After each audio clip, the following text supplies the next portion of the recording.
आज हमारी महफिल में नाराज़ ना होना, बातें मेरी बड़ी कड़वी लगेंगी। हो क्या रहा है, गुनाहों के अंदर मुलव्विस बंदे सुकून की तलाश में हमारे पास आते हैं। वो चाहते हैं हमें कोई इस्लाह की बात मिले। हम यहाँ पर आने वालों को क्या करते हैं, दोज़ख में मैं तो क्या मेरा साया ना जाएगा। वो जैसे आते हैं वैसे ही उठकर वापस चले जाते हैं।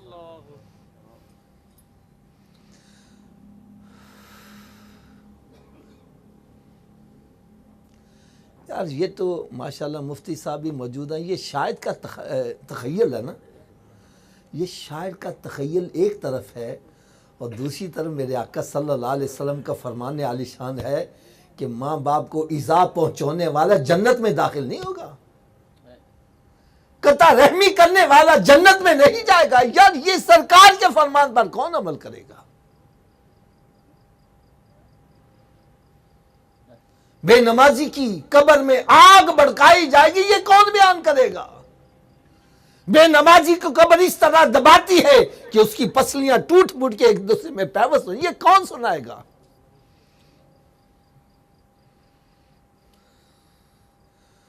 कुरान कहता है वइन्नहा लकबीरतुन इल्ला अलल खाशिईन, नेक अमाल करना, गुनाहों से बचना, हलाल खाना, हराम से बचना, किसी के हकूक गसब ना करना, ये बड़े मुश्किल काम है। लेकिन जिसके दिल में खौफ खुदा आ जाए उसके लिए सब काम आसान हो जाते हैं। आज हमारे दिलों से खौफ खुदा निकाल दिया गया।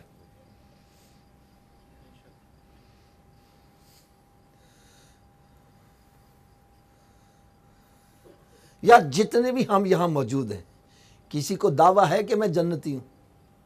बोलो तो सही यार। इसके बावजूद अकड़ कर चल रहे हैं। और जिन्होंने मेरे आका सल्लल्लाहु अलैहि वसल्लम से जन्नत खरीदी, कई मर्तबा खरीदी, जिनको मेरे आका सल्लल्लाहु अलैहि वसल्लम ने दुनिया में ही जन्नती होने की बशारतें अता की, यार क्या वो अकड़ के चलते थे?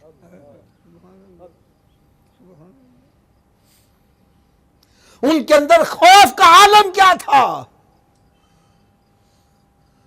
हजरत सैयदना उस्मान गनी रजी अल्लाह ताला जो अशरा मुबशरा में भी शामिल है और कई मर्तबा सरकार सल्लल्लाहु अलैहि वसल्लम से जन्नत खरीदी,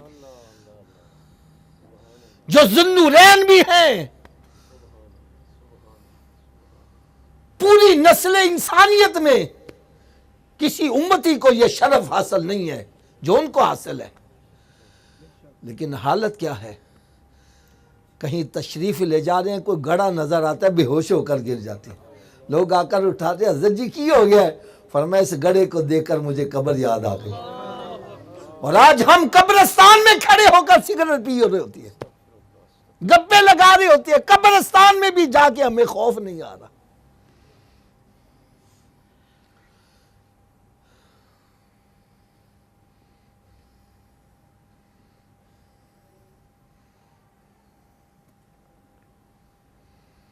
आज अवाम का जहन क्या बन गया है, मौलवी की बात न सुनो, इसकी जन्नत बड़ी कीमती है, बस दो चार नात खां बुला लो, ये हमें फौरी तौर पर जन्नत में भेज देंगे।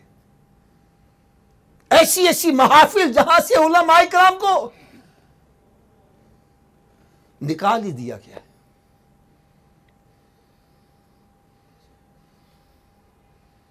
मैं गलत कहता हूं भाई, मेरी झोली में डाल दो। हाफिज साहब आप गलत कह रहे हैं।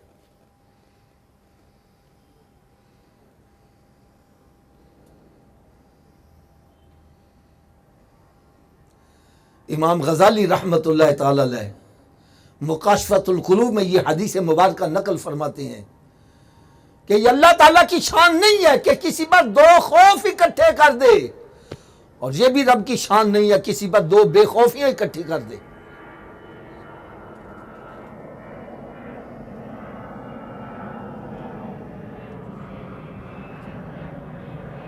इसका मतलब क्या है? उलमाए कराम फरमाते हैं वो बंदा जो दुनिया में रहता है बेखौफ रहता है, ना अल्लाह से डरता है, ना उसके रसूल सल्लल्लाहु अलैहि वसल्लम से डरता है। अरे जब खौफे खुदा नहीं होगा, ना नमाज पढ़ेगा, ना रोज़ा रखेगा, ना हलाल की तरफ जाएगा, ना हराम से इज्तनाब करेगा, बेलगाम हो गया है। जो चाहता है खाता है, जो चाहता है करता है।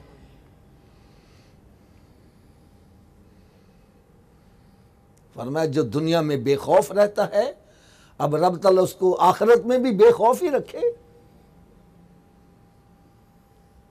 अल्लाह की शान नहीं है।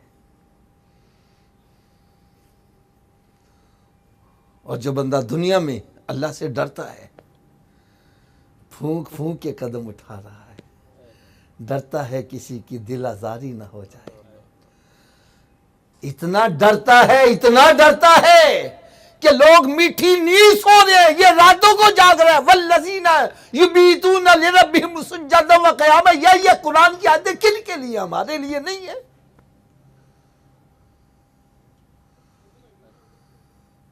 आज हम सारी सारी रात होटलों में गुजार रहे हैं और फजर के वक्त आके सो जाते हैं।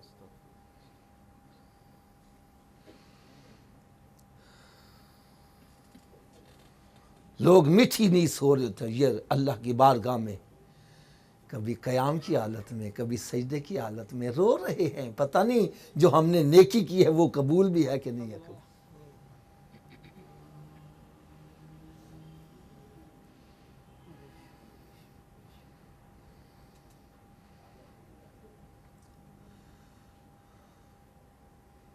इस सिलसिले में मैं आपको एक बड़ी ईमान अफरोज़ हिकायत सुनाने लगा हूँ। अल्लाह करे ये मेरी बात दिलों में उतर जाए। यह हमारा मुल्क जो पाकिस्तान है, इसके कानून में है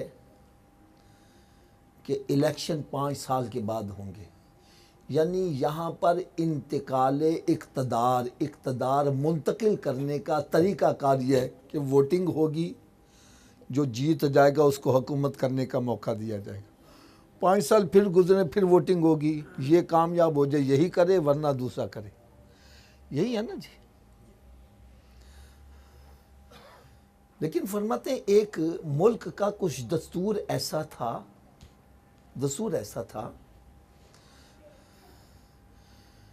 कि उन्होंने एक मजलिस शूरा बनाई हुई थी।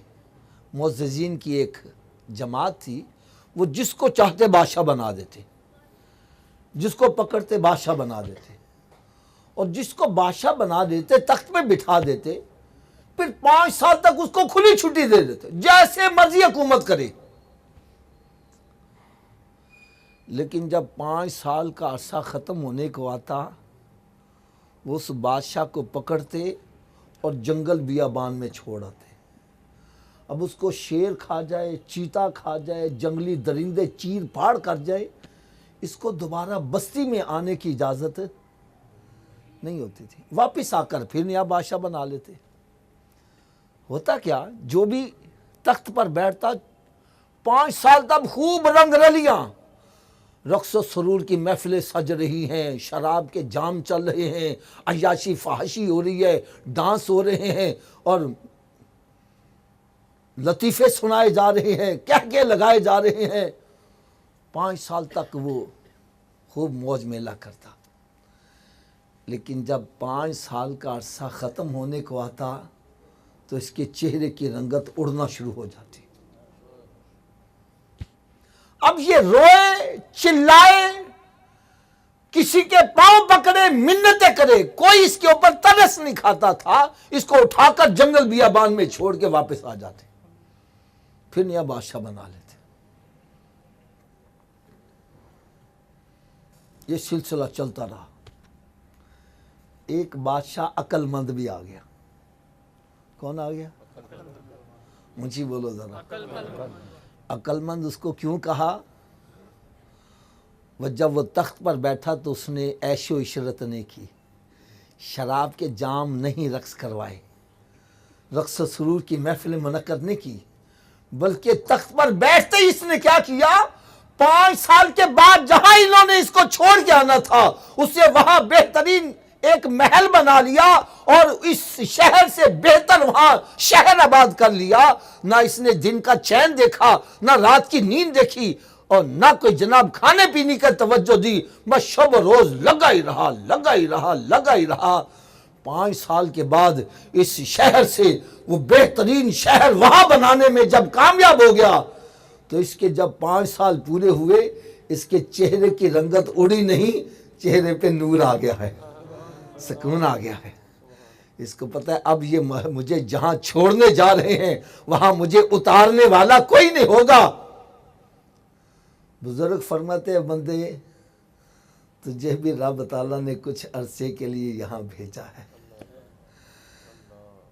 अगर तूने अपनी जिंदगी ऐशो इशरत में गुजार दी, अयाशी फहाशी में गुजार दी, बेहयाई के अंदर गुजार दी, बदकारी में, शराब पीने, जुआ खेलने में, गेमें खेलने में,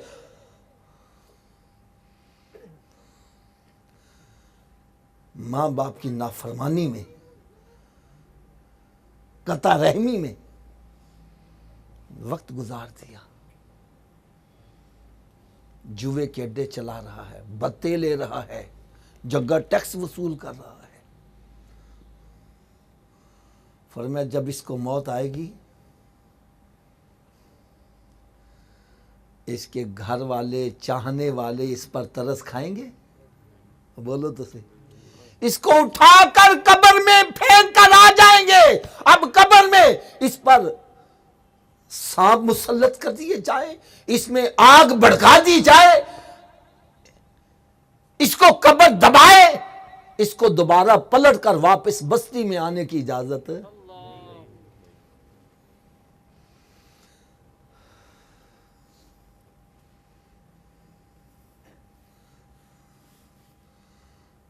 और अगर ये दुनिया में आया है, इसकी तवज्जो कब्र की तरफ लगी है, मैदान माशर की तरफ लगी है, जन्नत की तरफ लगी है, रहता दुनिया में है और कोशिश करता है जन्नत में मेरा बहल बन जाए। वो किसी की दिल आजारी नहीं कर रहा, किसी का दिल नहीं दुखा रहा, वो मखलूक खुदा पर रहम कर रहा है, वो नमाज की पाबंदी कर रहा है, वो रोजे रख रहा है, वो ज़कात दे रहा है, वो हज कर रहा है, वो पड़ोसियों के हुकूक का ख्याल रखता है, वो हराम के करीब नहीं जाता, वो हलाल की जुस्तजू में लगा हुआ है। और मैं ऐसा बंदा जब इसको मौत आती है तो इसके चेहरे की रंगत उड़ती नहीं है, चेहरा खिला हुआ नजर आता है। यार आप आजाद इस बात की गवाही दोगे, आप भी इसी माशरे के फर्द हो। मैं कोई ऐसे बंदों से गुफ्तगू नहीं कर रहा जो इस माशरे से बाहर आए हैं। यार कई ऐसे मरने वाले, चेहरा देख के पता चलता है ये मरा हुआ नहीं, ये तो सोया हुआ लग रहा, ये भी उठकर बैठ जाएगा। यार इसका चेहरा मुस्कुराता नजर आ रहा है। अरे क्यों ना मुस्कुराए, उसको पता है जहां मुझे ये लेके जा रहे हैं वो कब्र तो मेरा इंतजार कर रही होगी, वो कब्र तो जन्नत के बागों में बाग बनी होगी, कब्र में मुझे सोने आका सल्लल्लाहु अलैहि वसल्लम का दीदार नसीब होगा।